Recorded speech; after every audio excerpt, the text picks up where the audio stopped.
I knew something was wrong with Nazia before I ever had a name for it. It wasn't sudden. That's what made it worse.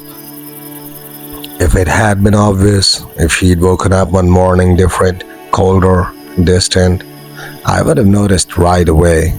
But this was slower, quieter, like something adjusting itself inside her, piece by piece. It started with small things. The way she looked at me sometimes, not confused, not angry, just studying. Like she was trying to remember something she should already know. The first time I noticed it, we were sitting at the dinner table, nothing unusual, same food, same routine. Our son was talking about school, something about a teacher he didn't like, and Nazia was nodding along, smiling in that soft way she always did. Then she stopped, mid-motion. Her smile didn't fade, it just held. Too long.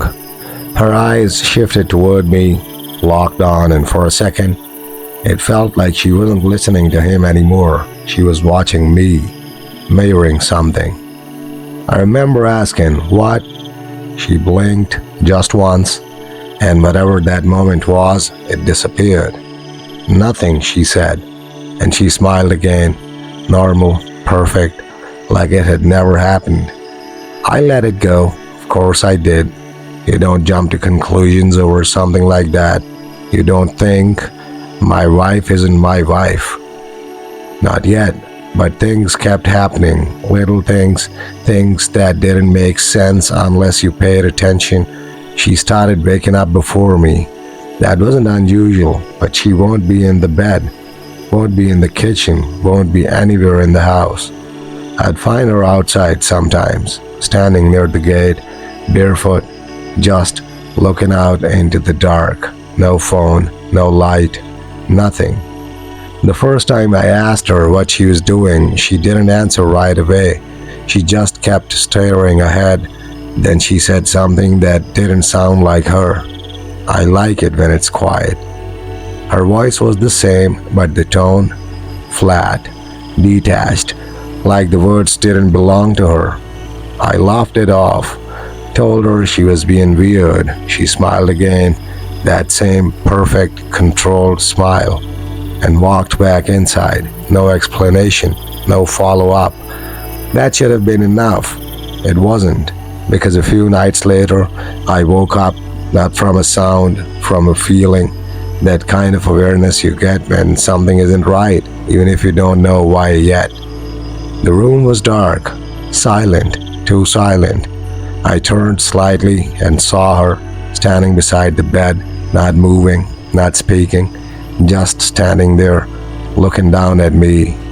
I froze. Didn't sit up, didn't say anything, because something in me, something deep and instinctive, told me not to react. Her head tilted slightly, just a few degrees, like she was trying to understand something or recognize something. I kept my breathing steady, pretended I was still asleep, and then, very slowly, she leaned closer, close enough that I could feel her breath, except it wasn't warm, it wasn't anything.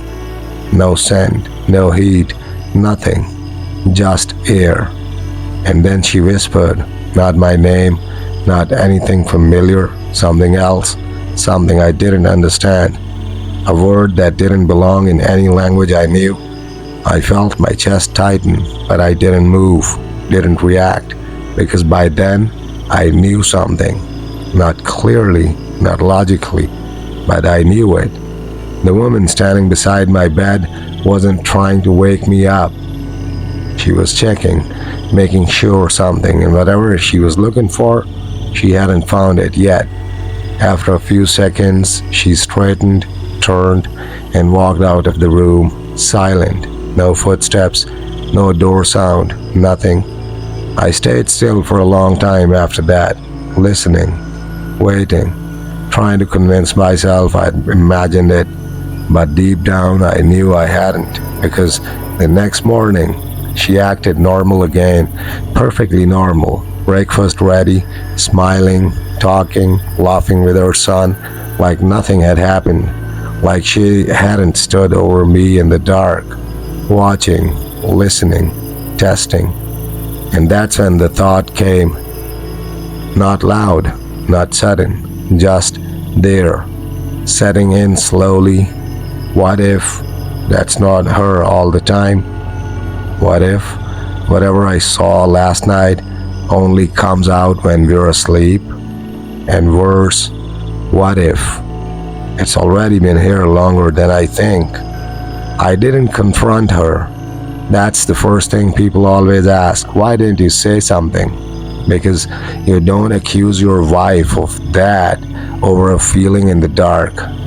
You wait, you watch, you try to prove yourself wrong. That's what I did. For 2 days, everything was normal, too normal. She laughed at the right moments, said the right things, cooked the same meals, even argued with me over something small, like we always did. If anything, she felt perfect, and that was the problem, because real people aren't perfect. They forget things, they slip, they react. But Nazia, she didn't slip anymore, not once. It was like she was performing. The first real crack came that night. I was sitting beside her on the couch, TV on, low volume, nothing important, just noise. Her arm was resting against mine. Something about it felt off. At first, I thought it was just in my head. Then I noticed her skin. It wasn't cold, it wasn't warm, it was neutral, like touching something that hadn't decided what it was supposed to feel like yet. I shifted slightly, pressed my hand against her wrist. She didn't react, didn't even look at me, just kept watching the TV, smiling faintly at something that wasn't even funny. I pressed a little harder, still nothing, no flinch, no pullback, no human response. Nazia, I said. She turned her head slowly, too slowly. Yes. Her voice was right. Everything about her was right, except the timing. The way she answered didn't match the moment, like she was responding to the idea of being called, not the actual call. I forced a smile. Your hand? It's cold. She looked down at it, not immediately, a second too late. Then she placed her other hand over mine, deliberate, controlled. It's fine, she said. And just like that, it was warm. Not gradually, not naturally. Instant, like a switch had been flipped.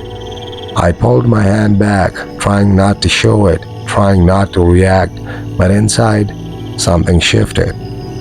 That wasn't normal. That couldn't be explained, not by stress, not by imagination. Something was wrong. Later that night, I couldn't sleep. I waited, listened. Every small movement in the house felt louder than it should have been. Every shadow felt like it was holding something back. Around 2 a.m., I heard it. A soft sound, not footsteps, not breathing. Something else. A faint stretching, like fabric being pulled too tight. I sat up slowly, careful, quiet, looked toward the door, closed, still. The sound came again, from the hallway, longer this time. A slow, wet tension, then release. My chest tightened. I got out of bed, moved toward the door. Every step felt heavier than it should have been, like something in me was telling me, don't open it, don't look. I ignored it. Of course I did, because I needed to know. I reached the handle, paused, listened. Silence. Then a whisper, not from the hallway, closer, right on the other side of the door. That same word again, the one I didn't understand. I opened it, slow, careful. The hallway was empty, dark, still, but something was wrong with the air. thicker, heavier, like it had just been disturbed. I stepped out, looked toward the living room. Nothing. Kitchen. Nothing. Everything exactly where it should be, except the smell. Faint, barely there, something old, not decay, not rot, something deeper, like damp earth mixed with something human, something worn, used. I turned back toward the bedroom, and that's when I saw it. The door, the edge of it, just slightly open. But I had closed it. I was sure of that. My heart started racing, slow at first, then faster.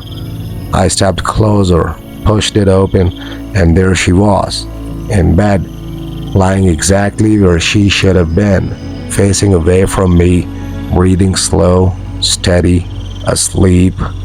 I stood there, frozen, because I knew I had just stepped out. I had just opened that door. So how was she already back inside? I moved closer, carefully, quietly, reached out and touched her shoulder. Her skin was warm, nothing, normal, human. She stirred slightly, then turned toward me, eyes opening slowly, soft, familiar. "What happened?" she whispered. I couldn't answer because I was still trying to understand something I didn't want to say out loud because saying it would make it real. So instead, I just stared at her and thought, if she's been here the whole time, then who was in the hallway? And worse, what did it just finish doing? I didn't sleep after that, not even for a minute. I stayed there, lying beside her, eyes open in the dark, listening to every breath she took. The rhythm was steady, calm, exactly how it had always been, but now it felt rehearsed, like something maintaining a pattern it had learned rather than something happening naturally. Every time she shifted slightly, my body tensed. Every time she exhaled, I found myself counting the seconds, waiting for it to break, waiting for something unnatural to slip through the cracks of that perfect imitation. Because that's what it was now, an imitation. I didn't have proof yet, not the kind you could show someone, not the kind that would make sense in daylight, but deep down, something had already settled into place. That feeling you get when a truth forms before your mind is ready to accept it. The kind of knowing that doesn't ask for permission. She didn't leave the bed again that night. Not that I saw, but sometime close to dawn, just before the light started to creep through the two curtains, I noticed something that made my stomach drop in a way I can't fully explain. Her breathing changed. It didn't stop. It didn't become irregular. It just paused for a fraction too long, then resumed perfectly, like something had stepped back into place. I turned my head slightly, just enough to look at her without making it obvious. Her face was relaxed, peaceful, exactly how it always looked when she slept. But there was something else, something subtle, something you won't notice unless you were already looking for it. A faint line running along the side of her neck, so thin I almost thought it was a shadow. But shadows don't stay when you blink. This did. I didn't touch it. I didn't move. I just watched, and slowly, very slowly, it faded. Not like a mark healing, not like skin changing, like something being covered, sealed. That was the moment something inside me shifted completely, because now it wasn't just behavior, it wasn't just timing, it wasn't just feeling. There was something physical, something real, something that didn't belong. The morning came like any other, sunlight, routine, noise, our son laughing at something on his phone, the smell of breakfast, the familiar sounds of a normal house trying to pretend Everything was still the same, and she played her part perfectly, better than ever. She moved through the kitchen with ease, spoke naturally, even joked in a way that felt almost practiced, like she had studied the way Nazia used to be and was now performing it with precision. If I hadn't seen what I saw, if I hadn't heard what I heard, I might have believed it, but now every detail stood out. The way she blinked slightly less than usual, the way her smile held a fraction too long before fading, the way she looked at her son, not with warmth, not with emotion, but with a kind of quiet observation, like she was memorizing him, learning him. That thought made my chest tighten, because this wasn't just about me anymore. Later that day, I went out, not far, just enough to clear my head, just enough to think without her presence filling the space around me. I ended up at an old shop near the edge of the town, the kind of place people forget exists. Half storage, half memory. The owner, an older woman who had lived there longer than anyone could remember, looked at me the moment I walked in like she already knew something was wrong. I didn't plan to say anything, but I did. Not everything, just pieces. Strange behavior, late nights, the feeling that something wasn't right. She listened quietly, didn't interrupt, didn't react until I mentioned the sound. That faint, stretching noise, the pause, the way it felt like something was moving where it shouldn't. That's when her expression changed. Not shock, not disbelief, recognition. Slow, heavy, unavoidable. She leaned back slightly, eyes narrowing just enough to show she was thinking carefully about what to say next. And then she asked me something I wasn't ready to hear. Does she seem too right? I didn't answer. I didn't need to. She nodded anyway, like my silence confirmed everything. There are things, she said slowly, choosing her words with care, that don't belong in their own skin. My chest tightened. I tried to speak, couldn't. She continued. They don't look like much on their own, not something you'd notice, so they take something better. Her eyes locked onto mine, something warmer. A long pause settled between us, heavy, uncomfortable, real. They wear it, she said quietly, like clothing. The word hit differently than anything else she'd said. Wear, not become, not possess. Wear. I felt something cold settle in my stomach. Like a disguise? I asked, even though I already knew the answer. She shook her head slowly, closer than that. I didn't ask anything else. I didn't want to, because every piece of this was starting to line up with something I couldn't ignore anymore.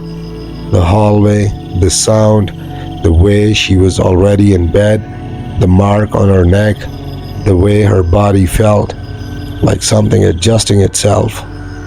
And worst of all, the way she looked at me, not like a husband, not like someone she loved, like something she was still learning how to be.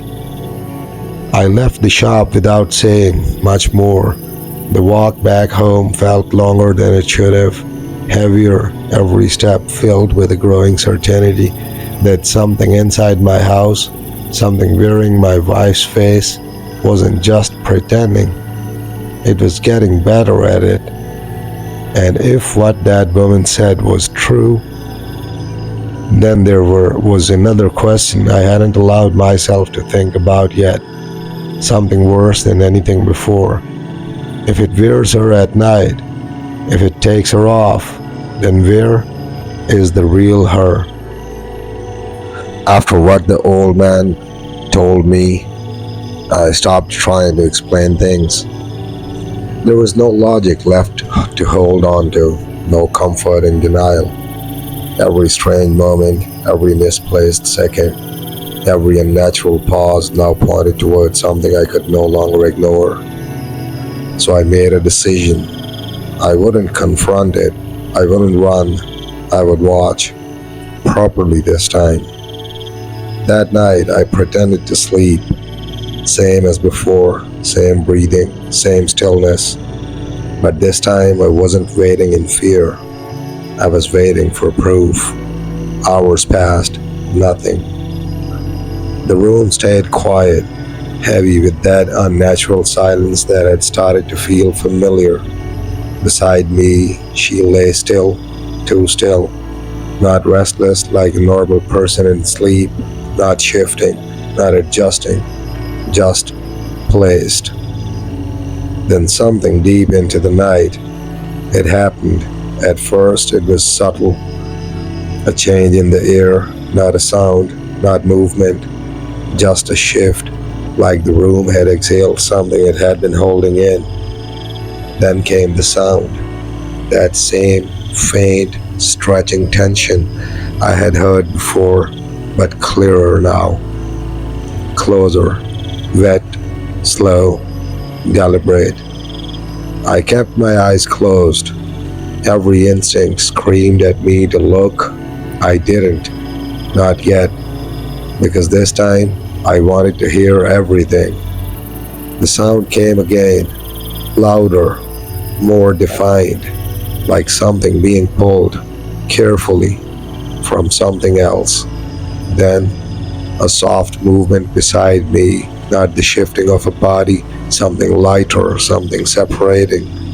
I opened my eyes slowly, just enough, and what I saw didn't make sense at first. My brain refused to process it because Nazia was still there, still lying beside me. She still shaped like herself, but something about her was wrong. Her back, it wasn't smooth, not whole. There was a line running down from the base of her neck along her spine, not a scar, not a mark, an opening, slightly parted, and from that opening, something was moving. I froze completely because it wasn't her, not fully. Something thin, darker, slick was pulling itself out from inside her skin, slowly, carefully, like someone stepping out of clothing they didn't want to tear. The movement was controlled, precise, deliberate. First the shoulders, then the upper back, then arms, longer than they should have been, narrower, wrong in proportion. It didn't make a sound beyond that soft, stretching tension. No pain, no struggle, because whatever it was wasn't hurting her. It was using her. Her body remained on the bed, still, breathing, but empty in a way I can't describe, like a shell that still remembered how to function. And the thing that stepped out of it, that was something else entirely. It stood beside the bed, tall, too tall, its form barely held together in the dark, like it didn't fully belong in shape or structure. Its surface wasn't skin, not human skin, something smoother, darker, almost like wet shadow pressed into a form that didn't want to stay consistent. I couldn't see a face, not clearly, just an outline, but I felt it turn toward me. My heart slammed against my chest so hard I was sure it would hear it. But I didn't move, didn't breathe differently, didn't react, because in that moment I understood something clearly. If it knew I was awake, I won't be watching anymore. I would be chosen. It leaned slightly closer, not touching, just observing, the same way she had before, studying, learning, checking, and then it straightened, turned away, and moved toward the door, not walking, not crawling, gliding, like its weight didn't belong to the ground. The door didn't open, it didn't need to. It passed through the darkness near it and was gone, just like that, silent, gone, leaving the room exactly as it had been, except for one thing, her body, still lying there, still breathing, but now the opening along her back was visible, wider, exposed, empty. I stayed there, frozen, staring at it, trying to understand what I was seeing, trying to accept something my mind refused to process. That wasn't her, not completely, not anymore. That was something wearing her, using her, leaving when it needed to, coming back when it chose. And the worst part, the part that settled in slowly like something sinking into deep water, was this. If it could leave, if it could move freely without her, then what happens when it comes back? And more importantly, what happens if one night it decides not to? I didn't move for a long time after it left, not because I was frozen in fear, though I was, but because something deeper had taken hold of me, a kind of quiet understanding that any sudden movement, any mistake could change everything. The room felt different now, emptier, but not safer. If anything, more exposed, like whatever had just slipped out of her body had taken something with it and left something behind. Her body was still there, still breathing, still shaped like the woman I knew, but now I could see it clearly. That opening along her back hadn't closed. It wasn't wide, not grotesque in the way you might imagine. It was subtle, controlled, but wrong in a way that no human body should ever be. The edges of it didn't look torn or damaged, they looked used, like something that had been opened and closed too many times to count. I sat up slowly, carefully, every movement measured. The last thing I wanted was to make noise, but I needed to see, needed to know. I leaned closer, close enough to feel the air around her skin. Still no warmth, still that same unnatural neutrality. I reached out, stopped halfway, because something inside me, something instinctive, screamed not to touch it. Like touching her now wouldn't be the same as before. Like I won't be touching her at all. I pulled my hand back, sat there in silence, listening, waiting. The house was completely still, no footsteps, no movement outside, nothing to suggest that thing was anywhere nearby. But I knew better. It wasn't gone. Not really. It had just stepped away. And that thought led to something worse. If it could leave like that, if it could move through the house or beyond it, then how many times had it done this before? How many nights had I slept beside something that wasn't her? How many mornings had I spoken to it, laughed with it, trusted it? That thought made my chest tighten, because this wasn't just about fear anymore.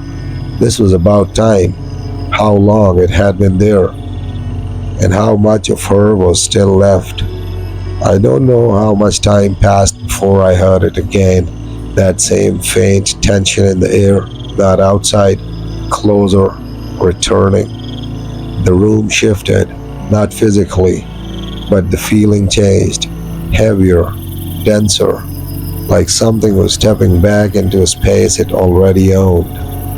I lay back down immediately, closed my eyes, slowed my breathing, every part of me focused on one thing: don't react, don't let it know.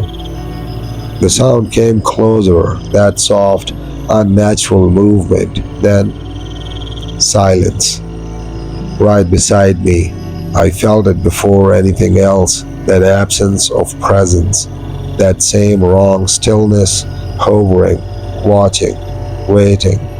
Then the sound returned, closer than ever, but different this time, reversing that same stretching tension, but pulling inward, sliding back into place. I didn't open my eyes, I didn't need to. I could feel it, the weight returning to the bed, the subtle shift in pressure, the body settling again, and then a long pause, too long, like something adjusting, aligning, fitting itself back into something that wasn't originally its own. Then her breathing resumed, natural, human, perfect. I waited, counted the seconds in my head.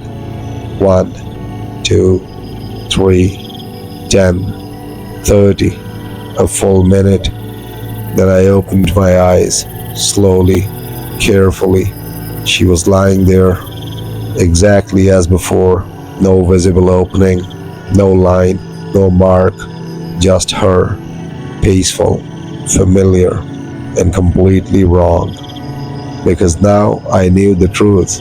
That wasn't her anymore, not fully, not all the time. That was something wearing her, living inside her, using her life like a disguise. And the most terrifying part, it was good at it. Too good. I got out of bed before the sun came up. Didn't wait, didn't hesitate. I needed answers, real ones, because watching wasn't enough anymore. I had seen it, I had heard it. Now I needed to understand it. I went back to the old woman, didn't knock this time, just pushed the door open. She was already awake, already waiting, like she knew I would come back. I didn't sit, didn't explain, I just said it. It takes her off. The words felt wrong even as I said them, but they were the only ones that fit. Her expression didn't change. Not surprised, not choked, just confirmed. You saw it, she said quietly. I nodded. There was a long silence between us. Then she spoke again. They don't like to stay inside too long, she said. They need to come out, stretch, move, be what they really are. My throat tightened. How long has it been doing this? She didn't answer right away because the answer didn't matter, not anymore. Instead, she asked me something worse. Did it look at you? I hesitated, then nodded again. Her eyes darkened slightly. That means it knows you're there, she said. Not suspects, not might know. Knows. A cold weight settled in my chest because that changed everything. This wasn't observation anymore. This wasn't me watching it from a distance. This was something else, something far more dangerous. It had seen me, studied me, the same way it studied her. And then she said the one thing I wasn't ready to hear. If it knows you've seen it, she paused, just long enough for it to land. It won't keep pretending forever. I felt the ground shift under that sentence, because that meant one thing. Soon, it won't need to act like her anymore, and when that moment came, there won't be anything left between me and what was underneath. After that conversation, I didn't go home right away. I stayed outside longer than I should have, standing across the street, staring at the house like it didn't belong to me anymore. The windows looked the same, the door was closed. Nothing about it suggested that something unnatural was inside, wearing a life that used to be mine. But I knew. And now, it knew I knew. That changed everything, because before there was distance. Before, I was just an observer watching something I didn't understand, but now that line was gone. Now I was part of it, part of whatever it was doing, part of whatever it was planning. When I finally stepped inside, the air felt heavier than usual, not in a physical way, but in that same subtle, suffocating way I had started to recognize, like the house itself had adjusted to something unnatural living inside it. She was in the kitchen, standing by the counter, back turned, completely still, not cooking, not moving, just standing there. For a moment, I thought maybe she hadn't heard me come in, but then she spoke. "You went out early." Her voice was calm, normal, too normal. "I couldn't sleep," I replied. She turned slowly and smiled, that same perfect smile, but this time I didn't pretend it was real. I looked at her properly, at the way her eyes held mine just a second too long, at the way her posture didn't shift naturally, at the way everything about her seemed placed. "You didn't tell me where you went," she said. There it was, not a question, a statement, measured, careful, like she was testing how much I would reveal. I shrugged lightly, just needed air. Her head tilted slightly, that same unnatural angle I had seen before, not curiosity, not confusion, evaluation. "You've been watching me," she said. My chest tightened, the room felt smaller, but I kept my face steady. "Watching you?" I repeated, forcing a slight laugh. "You're my wife." The word hung there, wife. For a brief moment, something flickered in her expression. Not emotion, not reaction, something deeper, like the word didn't fully connect to what she was.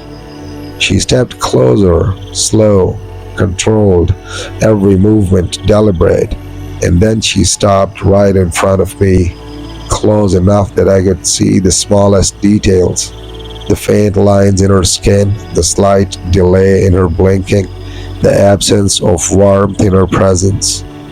"You don't sleep the same anymore," she said quietly, not accusing, not angry, just noticing. That sent something cold through me, because that meant she had been watching too, studying, learning my patterns, adapting to them. "I've just been tired," I said. She didn't respond immediately, just looked at me long enough to make the silence uncomfortable, heavy. Then, slowly, she reached out, placed her hand on my chest, right over my heart. The contact made something in me flinch internally, because again, that same feeling, not cold, not warm, just wrong, neutral, like touching something that was imitating life instead of being part of it.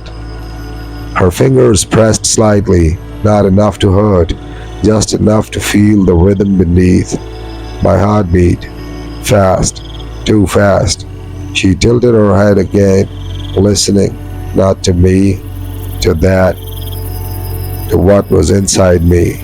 "You're afraid," she said softly. It wasn't a question. I forced a breath, tried to steady myself. Why would I be afraid? Another pause. Then she smiled again, but this time it wasn't perfect. It stretched slightly too wide, just for a second before correcting itself. "You shouldn't be," she said, and something in the way she said it didn't sound like reassurance. It sounded like instruction, like a suggestion of how things were supposed to be. She removed her hand, stepped back, and just like that, the moment ended. She turned away, went back to the counter, started moving again, normal, neutral, as if nothing had happened, but everything had, because now there was no doubt left. It wasn't just pretending anymore, it was aware, fully aware, and it was adjusting to me, to my reactions, to my fear, which meant one thing. It wasn't just learning how to be her, it was learning how to deal with me. And that realization led to something far worse than anything before. Because if it was studying me, if it was understanding me, then eventually it wouldn't need to watch anymore. It would know, and when it knew everything it needed, there would be no reason left to keep me around. That day changed the way I moved inside my own house. Every step became measured, every word calculated. I stopped reacting the way I normally would, stopped asking questions, stopped showing hesitation, not because I felt safe, but because I understood something now that I hadn't before. It wasn't just pretending to be her, it was learning how to be around me. And if I gave it the wrong reaction, if I slipped even once, it would notice. So I adopted. I spoke less, watched more, and most importantly, I started preparing. That night, I didn't go to bed right away. I waited, sat in the living room with the lights off, letting the house fall into silence around me. I needed to know something, not just what it was, but how far would it go. Hours passed, no movement, no sound. Then slowly, that same shift in the air returned, subtle but unmistakable. It was happening again. I moved quietly toward the hallway, stopping just before the bedroom door. This time I didn't want to watch from inside. I wanted to see what happened from the outside. The sound came again, that soft, stretching tension, but clearer now, more defined, like something separating itself with practiced ease. I leaned slightly closer to the door, careful not to touch it, careful not to breathe too loudly, and then the door moved, not opened, not pulled, it just shifted. A slight gap forming between the frame, and from the gap, something emerged. Not her, not fully. At first, it looked like shadow, a darker shape, pushing through a space too small to hold it. Then it stretched, unfolded, slid out into the hallway. The same thing I had seen before, but clearer now. Its form wasn't fixed. It moved like something that didn't belong to structure, like it was forcing itself into a shape that only barely held together, long, thin, too tall. Its surface wasn't skin, not human skin, something smoother, darker, almost reflective in a way that didn't catch light properly. And then it paused, right outside the door, completely still. My heart stopped because I realized something too late. It wasn't just leaving, it was listening, checking. The silence stretched, heavy, suffocating. I didn't move, didn't breathe, didn't think, because every instinct in my body told me if it senses you, it's over. Seconds passed, then slowly it turned, not fully, just enough, its upper form shifting slightly toward my direction, and even though I couldn't see a face, I felt it. That same awareness, that same unnatural attention, focused, direct, on me. It knew something, not everything, not yet, but enough. The moment held longer than anything I've experienced, ever. Time didn't move the same way in that silence. It stretched, twisted, like it was waiting for something, for me to react, to confirm. I didn't. I stayed still, and eventually it moved again, gliding past the door down the hallway toward the front of the house. I waited, counted, listened until the feeling of it faded. Only then did I move, slow, careful. I pushed the bedroom door open, and there she was, still in bed, still breathing. But now I noticed something I hadn't before. Her face, up close, still, too still. Not just asleep, empty, like whatever made her her wasn't inside at all, just a body, maintained, preserved, worn. That thought hit harder than anything, because now it wasn't just about fear, it was about loss.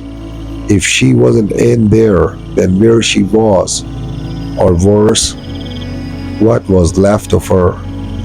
I stepped back from the bed, quietly, carefully, because another realization was forming, something I hadn't considered before. If it leaves the body every night, if it moves freely through the house, then why does it come back? Why not leave? Why not take another? Unless this one matters, unless it chose her. And that meant something even worse. It wasn't random, it wasn't temporary, it was deliberate. And if it had chosen her, then there was a reason, a purpose, something it needed from her life, from this house, from me. And as I stood there in the dark, watching the empty shell of the woman I loved breathe quietly in a bed that no longer felt like ours, one final thought settled in, cold, heavy, unavoidable. It wasn't just learning how to be her, it was learning how to replace everything around her. And sooner or later, it won't just wear her skin, it would start wearing the rest of her life, piece by piece, until there was nothing left that remembered who she used to be. By the eighth night, I understood something with absolute clarity. I wasn't dealing with something that could be scared away. I wasn't dealing with something that made mistakes. I was dealing with something patient, something that had likely done this before, many times, in many places, and right now, it was still deciding what to do with me. That realization changed everything.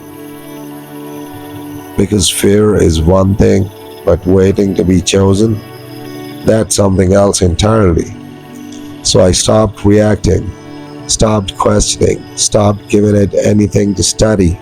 I became quiet, predictable, safe, not for me, for it. Because the more comfortable it felt, the more it would show. That night, I didn't hide behind doors. I didn't pretend to sleep. I stayed in the living room, lights off, sitting in the dark like I belonged there, like I wasn't afraid of it. That was the risk, and also the test. Midnight passed, then one, then two, and then it came. Not from the bedroom, not this time. From the hallway. The same shift in the air, that same pressure, but closer, more direct, like it was hiding anymore. I didn't turn immediately, let it think I hadn't noticed, and then, slowly, I looked. It was standing at the end of the hallway, not fully formed, not fully hidden, somewhere in between, tall, unnaturally tall, its shape bending slightly like it didn't fully obey gravity or structure. Its surface still that same dark, smooth texture like wet shadow stretched into something almost human, and this time, it didn't leave. It didn't move past me. It just stood there, watching.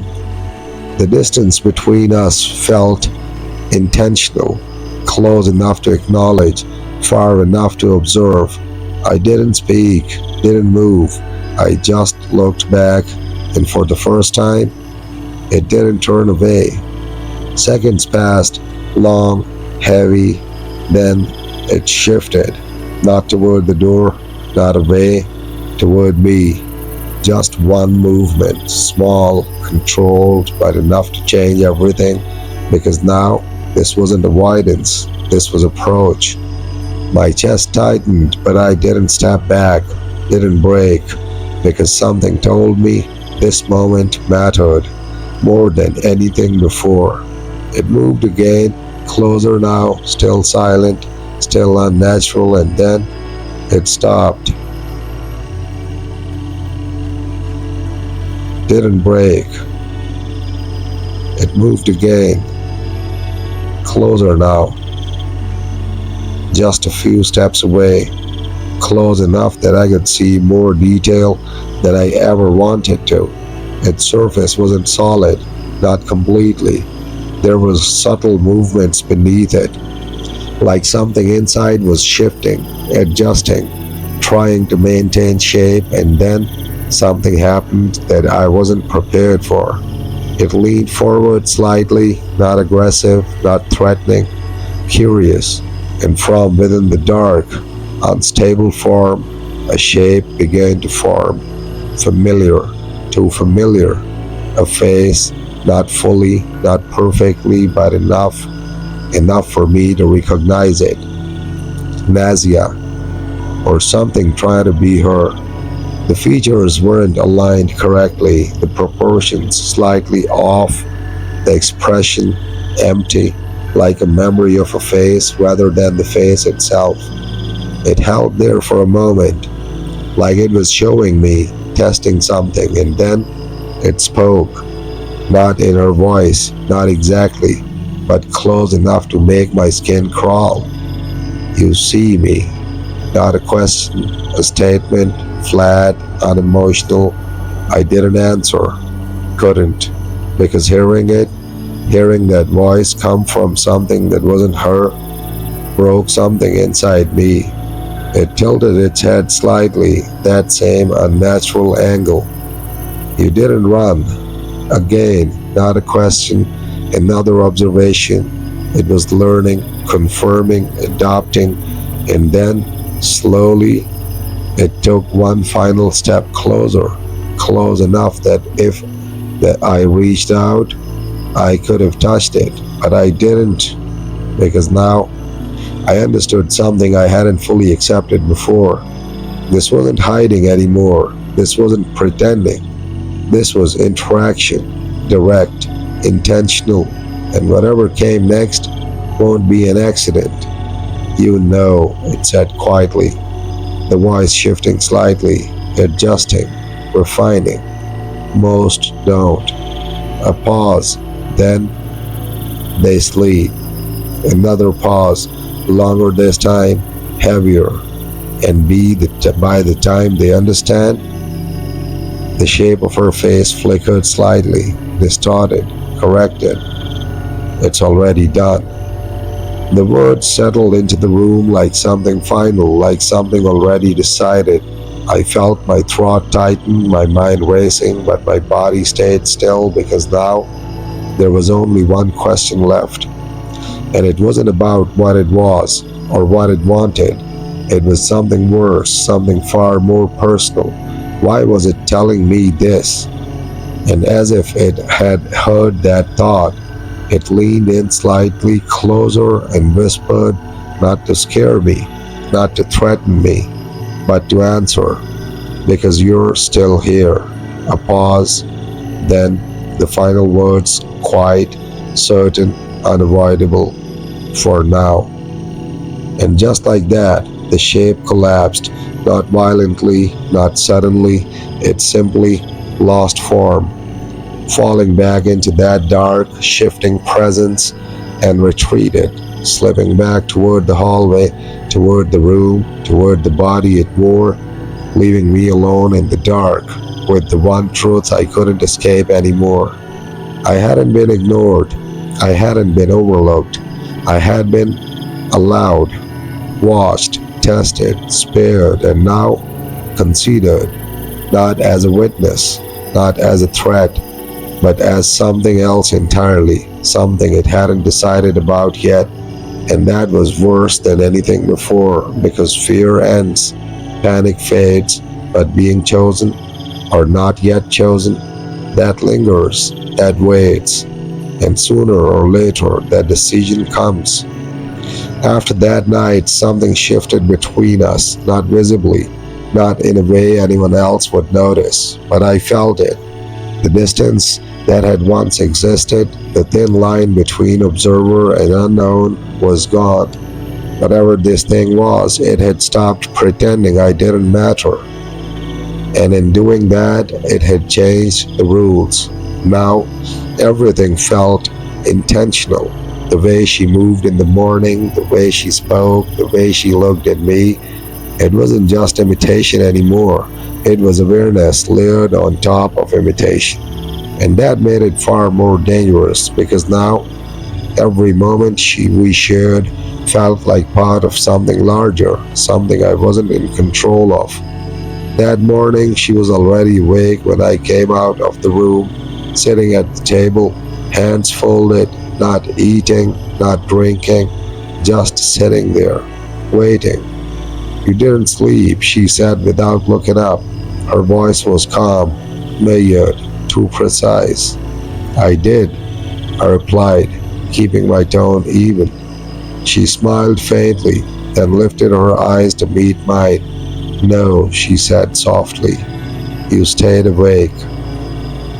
A pause settled between us. Long, heavy, not uncomfortable, calculated. She wasn't asking, she was confirming, and that meant something had changed again. You were watching, she added. There was no accusation in her voice, no emotion, just observation. The same way it had spoken the night before, that same tone, that same detachment. I pulled out a chair slowly, sat across from her, mirroring her posture without thinking about it. If this was a game, then I was already inside it. I couldn't sleep, I said again. She tilted her head slightly, that same unnatural angle. You're adjusting, she said, not impressed, not surprised, just noting it.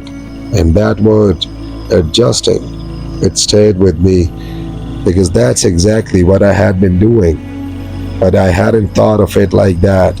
Not until now, not until it said it, which meant it had already noticed, already understood that I wasn't reacting the same way anymore, that I wasn't just afraid, I was adopting, and that made me something else, something more than others. You're different, she said quietly.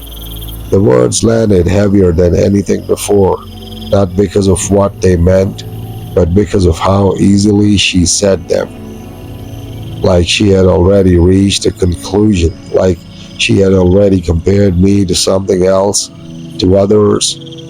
That thought sent something cold through me. How? I asked.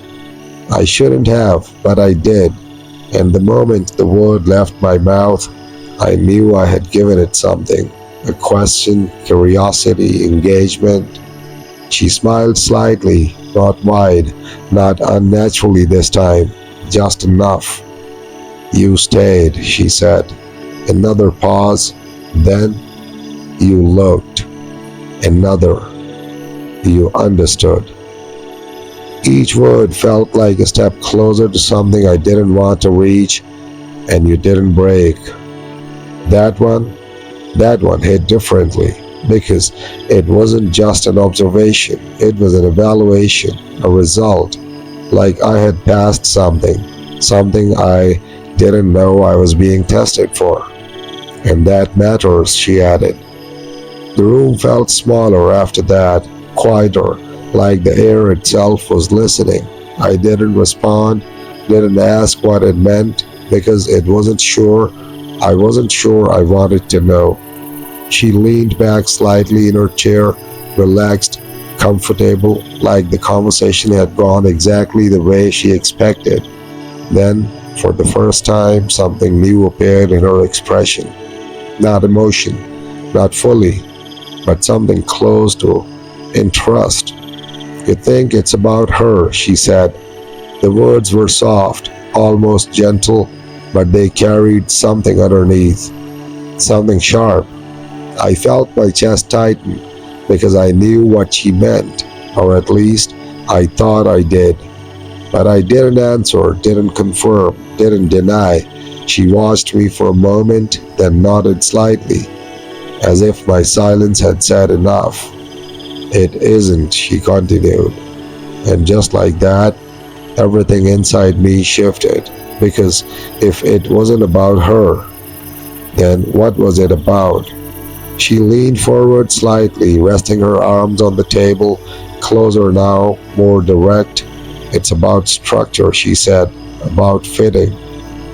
The words didn't make sense, not completely, but something in the way she said them made them feel important, real, like she was explaining something fundamental, something I wasn't meant to understand fully.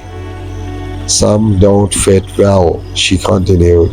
They tear, they fail, they don't hold. Her eyes stayed locked on mine, unblinking, standby, steady.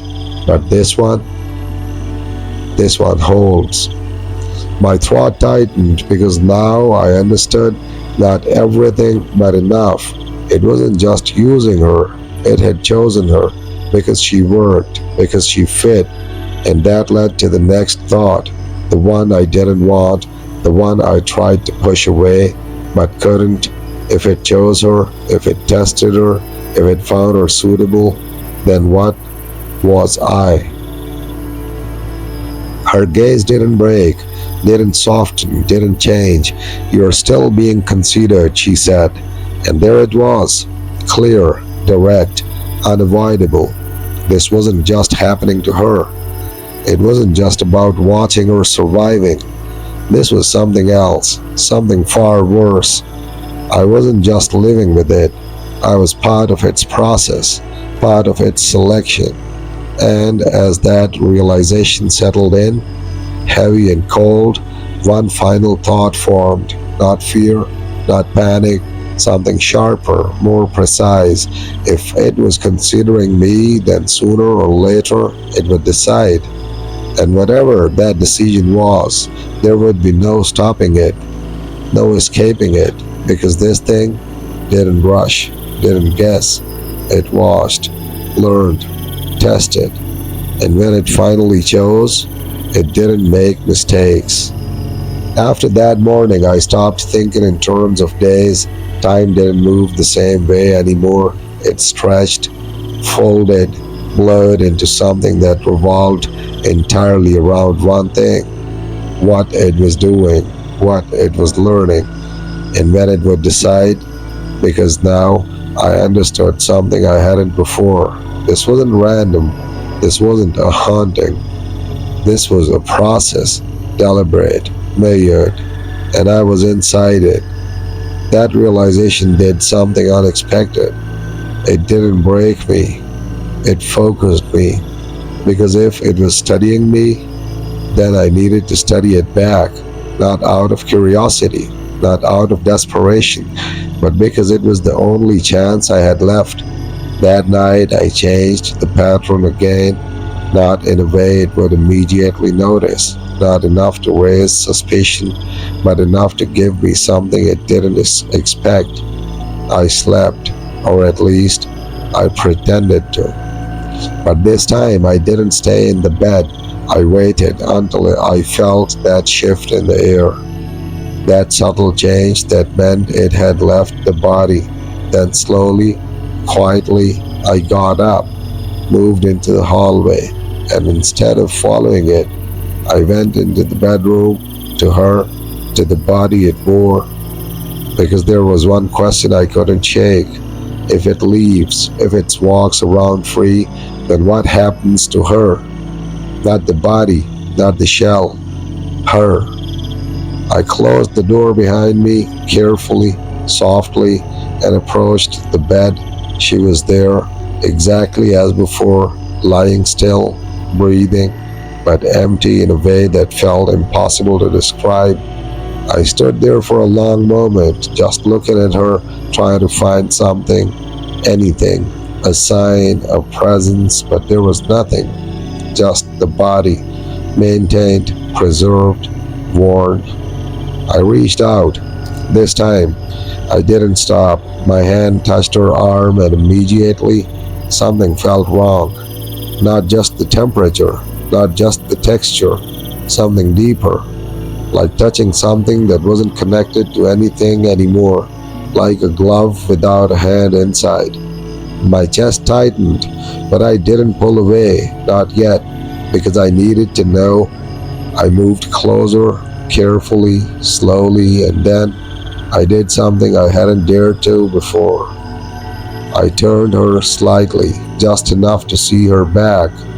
That same line was there again, faint, barely visible, running down the spine, but now, without it inside, it was clearer, more defined.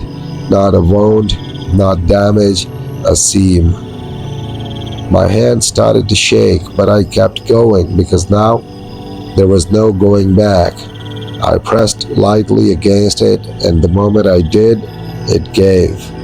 Not like skin, not like muscle, like something layered, something designed to open. I pulled my heart back instantly, heart racing, breath catching in my throat, because that confirmed it completely. There was no doubt left. This wasn't possession. This wasn't something inside her. This was something wearing her. And she, whatever was left of her, wasn't here. Not in the way she should be. A sound from the hallway froze me in place. That same soft movement returning. My heart slammed against my chest. Too loud, too fast. I hadn't meant to stay this long. Hadn't meant to be here when it came back. I stepped away from the bed, quick but careful, trying not to make noise, trying not to disturb anything, but I already knew it would know. That was the problem. It always knew. The air shifted again, heavier, closer, right outside the door. I didn't have time, didn't have options, so I did the only thing I could. I stayed, still, silent, facing the bed, pretending. The door didn't open. It didn't need to. That same presence slipped into the room, filling it instantly like it had always been there. I felt it behind me, not touching, not moving, just there, watching.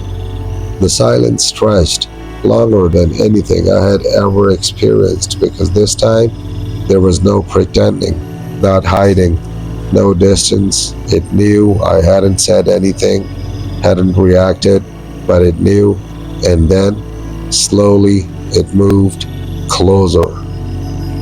Right where I stood, you touched it. The voice came from behind me, closer than ever, not loud, not angry, just certain.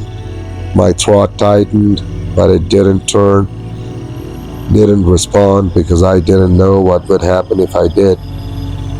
A pause. Then, "You're not supposed to."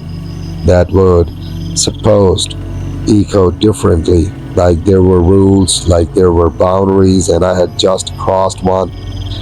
I closed my eyes for a second, not in fear, because in understanding, because now there was no doubt left.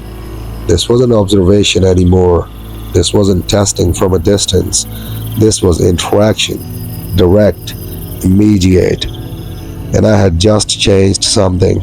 I didn't know what, but I felt it, the shift, the difference, because now I wasn't just being considered. I had done something, it hadn't planned for. And that meant one thing: the process, whatever it was no longer moving the way it was supposed to. And when something like that happens, something patient, something precise, something that doesn't make mistakes, has to respond. The silence behind me deepened, thicker, heavier, and then it spoke again, quieter this time, closer, right next to my ear. That changes things. My eyes opened slowly because those simple words, meant something worse than anything before. Not anger, not threat, change. And change for something like this never goes in your favor. The next morning, nothing seemed different. The house was quiet, the sunlight spilled lazily across the living room floor, and for a moment it almost felt normal. Almost. But I knew better. I had felt it. The subtle shift in the air, the way it lingered behind me last night, those weren't mistakes. Those were messages, calculated, deliberate, warnings, perhaps, or tests. I couldn't tell which. Not yet. I moved through the house cautiously, pretending to follow a routine. Breakfast, coffee, papers, but every sound, the faint scrape of a chair, the tap of a spoon against a mug, was amplified in my awareness. My senses had changed. My perception of space, of time, of her presence had changed. Nothing was innocent anymore. Nothing was accidental. Then I saw her in the kitchen, sitting at the counter just like always, but something was off. Subtle, barely perceptible. Her posture was perfect, almost too perfect. Her hands rested neatly in front of her, folded as if waiting for me. I tried to speak casually. "Good morning." My voice sounded flat, rehearsed even to my own ears. She tilted her head, the same unnatural angle I had come to dread. "You slept well?" Her tone was too even, too careful, as though measuring every syllable for effect. "Yes," I said quickly and paused. "I mean, I did." Her eyes met mine, unblinking, patient, like a predator evaluating the tiniest twitch of movement in its prey. The weight behind her gaze made the air in the room thick, suffocating. "You're different," she said softly. Not a statement, not a judgment. Observation, precision, deliberate. I tried to mask my unease, forcing a calm that I didn't feel. "Different how?" I asked, though I already knew the answer. Her smile was faint, almost imperceptible. "You notice more, you anticipate, you study, you adjust." Her words landed like stones in my chest. Every syllable confirmed what I had feared, and yet, somehow, what I had hoped. I was no longer just a witness. I was no longer simply reacting. I had become a participant in whatever this was. And that participation carried weight, a dangerous, unavoidable weight. I hesitated, trying to pick my words carefully. "I'm careful now." She nodded, ever so slightly. "Careful keeps you safe for now, but it doesn't change what comes next." Her words were quiet, almost casual, but the meaning wasn't. My pulse spiked. What comes next? What did she mean by that? I knew the answer in my gut even before she spoke again. "I watched you," she said. "I've seen how you move, how you think, how you try to anticipate." Her gaze held mine with unyielding intensity, and it matters.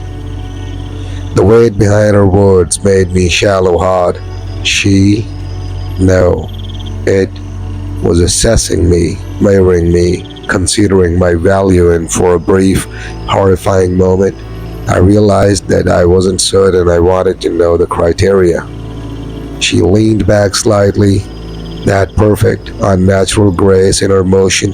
"You'll learn," she said softly. "You always do." And with that, she turned away, back to her task, calm and composed as if nothing had passed between us. But I knew what had passed. The assessment, the observation, the acknowledgement. I sat there frozen, the silence pressing down around me. My mind raced, trying to calculate, to anticipate, to prepare, but I couldn't, because that was the point. I wasn't supposed to fully understand, I was supposed to exist within it, to adapt, to wait. And the waiting, patient, deliberate, inevitable, was worse than anything I had ever feared. Because I knew one thing with absolute certainty: whatever it was, whatever it had become, it didn't forget and it didn't forgive. That night, I understood fully what it meant to live inside its world. The house had changed again, not in structure, not in appearance, but in essence. Every shadow, every slight shift in air, every faint creak of floorboards held meaning. It was no longer just a body wearing my wife. It was a presence reshaping the space around it, claiming it place piece by piece, molding its molding it to its will. And I was trapped inside the margins of that design, aware, alert, powerless. I didn't go to bed. I couldn't. I stayed in the living room, listening, waiting, calculating. Every instinct screamed at me to flee, to escape, but there was nowhere to go. It didn't need doors, it didn't need windows. It was already everywhere inside these walls. Then it moved, not slowly this time, not testing, not teasing, direct, a ripple through the.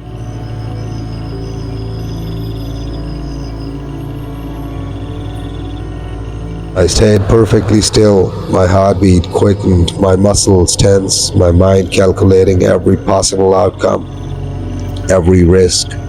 I could hear it in the hallway, that soft, flowing movement.